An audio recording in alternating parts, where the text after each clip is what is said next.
दोस्तों आप सभी जानते हैं कि पीएम मोदी जब कोई भी पर्टिकुलर मीटिंग करते हैं तो उसका स्टॉक मार्केट पे सीधा असर पड़ता है।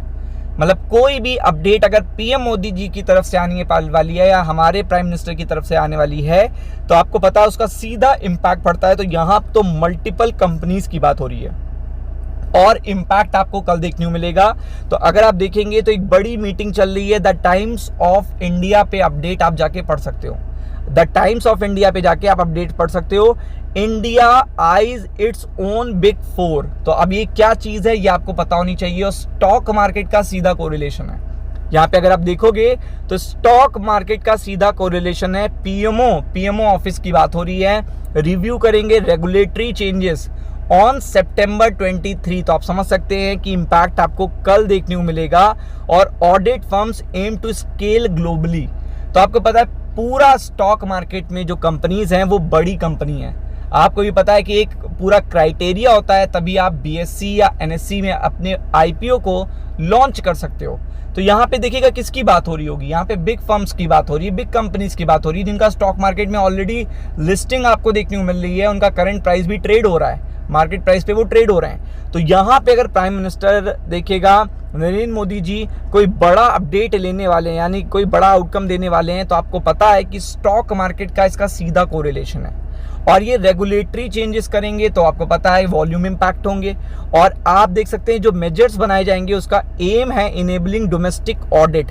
तो आप देख सकते हैं डोमेस्टिक ऑडिट की बात हो रही है, कंसल्टेशन फर्म की बात हो रही है, स्केल अप करना है बिग फोर ग्लोबली। तो आप देख सकते हैं ग्लोबल लेवल पे अलाइनमेंट करने की बात करी जा रही है। तो ऐसे मेजर्स लाए जाएंगे जिससे देखिएगा इंडियन डोमेस्टिक फर्म्स जो इंडियन डोमेस्टिक कंपनीज हैं वो किस तरीके से ग्लोबल अलाइनमेंट में देखिएगा जाके स्केल अप हो सकें, उसकी बात हो रही है। दिस मीटिंग भी चेयर्ड बाय द देखिएगा इनको चेयर्ड कौन करेगा, शक्तिकांत दास। अब ये कौन है, हमारे एक्स गवर्नर हैं आरबीआई के और आपने देखा इनको काफी टाइम तक कोविड जैसे डिफिकल्ट पीरियड में भी देखिएगा इन्होंने काफी ज्यादा बहुत अपनी सेंसिबिलिटी से इकोनॉमी को स्मूथ करा और स्टॉक मार्केट को भी इंपैक्ट नहीं होने दिया। और यहाँ पे अगर आप देखेंगे तो बैंक्स को भी प्रॉब्लम नहीं होने दी। तो आप देख सकते हैं the prime minister and will include senior official from PMO. तो आप देख सकते हैं ये लोग यहाँ पे इंक्लूड होंगे, शक्तिकांत दास जी, प्राइम मिनिस्टर जी और सीनियर ऑफिशियल। और बात किसकी होगी, फाइनेंस एंड कॉर्पोरेट अफेयर्स की। तो आप समझ सकते हैं इम्पैक्ट सीधा पड़ेगा। और यहाँ पे बात हो रही है June discussion facilitating to the growth of home grown firms capable capturing the share of the 240 billion global auditing consultancy market. तो ये पर्टिकुलर बात हो रही है। तो आपको पता है कि इम्पैक्ट सीधा फाइनेंस रिगार्डिंग कंपनियों पे ही पड़ेगा। अब इसमें देखिएगा डायरेक्टली बात क्या होगी, आपको देखने को मिलेगा the affiliate their affiliates manage assignment for 326 of the 486 Nifty 500 देखिएगा कंपनीज की बात हो रही है। अब आप समझ लो कि ये सीधा निफ्टी की कंपनीज की बात हो रही है, निफ्टी 500 कंपनीज की बात हो रही है। अब यहाँ पे इस पर्टिकुलर देखिएगा चर्चा में निफ्टी 500 अगर आ रहा है तो आपको भी पता है कि यहाँ पे जो असर पड़ेगा, जो आउटकम निकल के आएगा वो सीधा निफ्टी 50 पे पड़ेगा।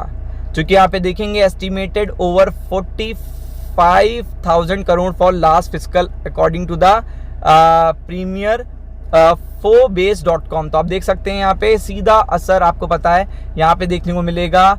और ये देख सकते हैं आप the Indian audit sector is currently dominated by big four, EY, डिलॉयट्स, KPMG, PwC along with the grant देखिएगा थॉर्टन एंड BDO। तो आप देख सकते हैं ये चीज़ रेगुलेशंस एंड रिस्ट्रिक्शंस दोनों चीज़ें आपको लेके आएगी और बड़े बड़े आउटकम आपको देखने को मिलेंगे। कोई छोटा आउटकम नहीं होगा क्योंकि यहाँ पे कोई 2-4 कंपनियों की बात नहीं हो रही है, मल्टीपल कंपनी की बात हो रही है। तो पूरी तरीके से ग्लोबल अलाइनमेंट के लिए बात करी जा रही है। Creation of at least 4 large domestic firms that could rank among the world's top 8। तो आप देख सकते हैं ताकि ग्लोबल लेवल पर हमारी कंपनीज भी आपको देखने को मिलें। Building such firms require easing bottlenecks. तो आपको भी पता है कि यहाँ पे जो भी आउटकम आएगा वो सीधा कंपनियों पे असर करेगा, लिस्टेड कंपनियों पे असर करेगा, स्टॉक मार्केट पे असर करेगा और उस असर के बाद देखिएगा वॉल्यूम और वोलेटिलिटी भी इंपैक्ट होगी। तो पूरी तरीके से प्रिपेयर्ड रहिएगा आउटकम के लिए, कल के लिए और परसों के लिए भी। राम राम।